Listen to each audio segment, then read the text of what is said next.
Robbing kim? Robbim Alloh. Dining qaysi? Dinim Islom. Payg'ambaring kim?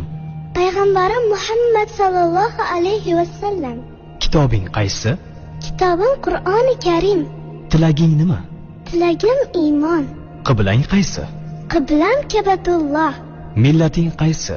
Ibrohim Halilulloh millatidanman. Kimning mazhabidansan?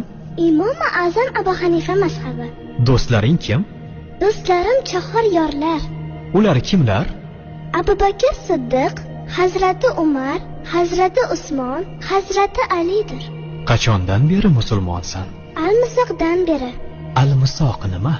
Alloh taolo ruhimizni yaratib, ulardan va'da olgan kun. E'tiqoding qaysi? Ahli sunna val jamoa e'tiqodi. Kimni yaxshi ko'rasan? Alloh taoloni. Undan keyinchi? Payg'ambarimiz Muhammad alayhissalomni. Undan keyinchi?